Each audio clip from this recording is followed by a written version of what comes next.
Hola amigos, nuevamente con ustedes para Abriendo Puertas. Mi nombre es Pedro Gaudiano y vamos a desarrollar hoy el nivel de la libertad que Ricardo Yepes denomina libertad social.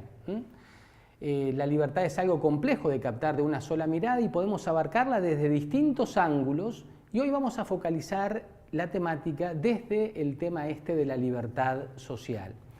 Básicamente, ¿en qué consiste la libertad social? Consiste en que los proyectos vitales que tiene una persona, una institución, una familia, una sociedad, se puedan llevar a cabo, se puedan desarrollar, y para eso tienen que estar permitidos y tiene que la sociedad posibilitar que esos proyectos se concreten. Ricardo Yepes utiliza una metodología que para mí es muy valiosa, que es presentar casos extremos y después un justo medio.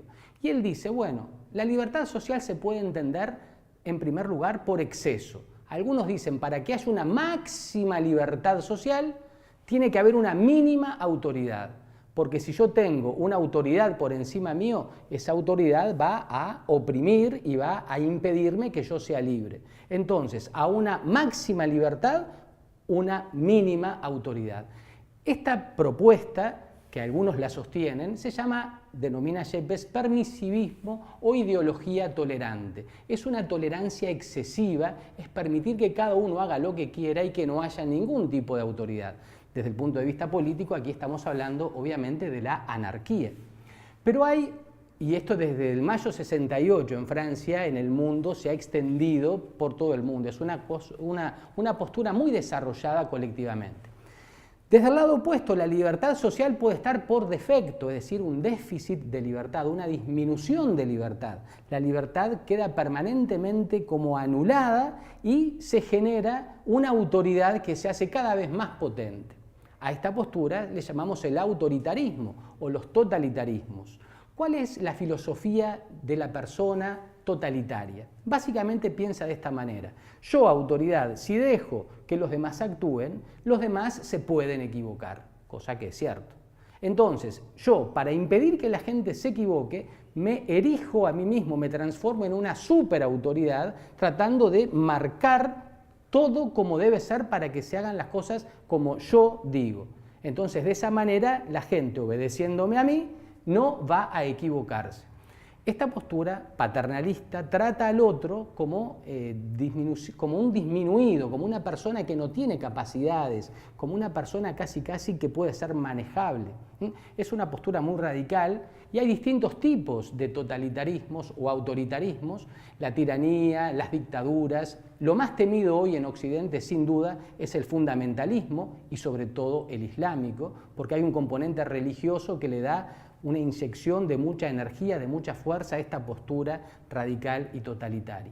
Entre medio de estas dos posturas extremas está la postura del justo medio, una postura de mucho mayor equilibrio, que por un lado le dice sí a la libertad. Sin duda que es un valor inalienable, no se puede perder de vista que debemos actuar libremente. Pero por otro lado le dice con igual fuerza sí a la autoridad, pero no a cualquier tipo de autoridad, sino a la autoridad entendida como un servicio que se presta a la colectividad, a un grupo. La persona que tiene autoridad es aquella persona que presta un servicio fundamental. ¿Por qué?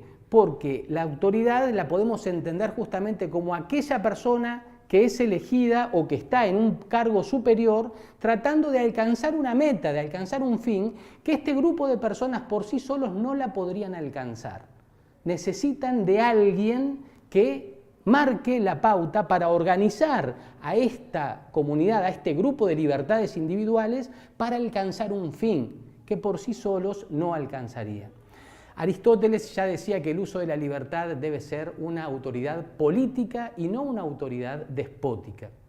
La autoridad despótica es aquella que utilizamos, decía Aristóteles, con los objetos. Yo agarro una virome, un marcador, un borrador y lo puedo usar, tirar, no hay ningún problema. Con una persona no. Con una persona debo utilizar la autoridad política, que es lo que exige el diálogo, la escucha, la capacidad de comprensión. Es mucho más difícil usar con una persona la autoridad política que la autoridad despótica. Acá se hace lo que yo digo y basta. Y si no te interesa esto, cuando tengas tu casa, vivís de la manera que tú quieras afuera, pero acá se hace lo que yo digo y no se habla más. Capaz que en alguna familia a veces pasa algo de esta manera, sobre todo con hijos jóvenes o adolescentes. Eso es típico de la autoridad despótica.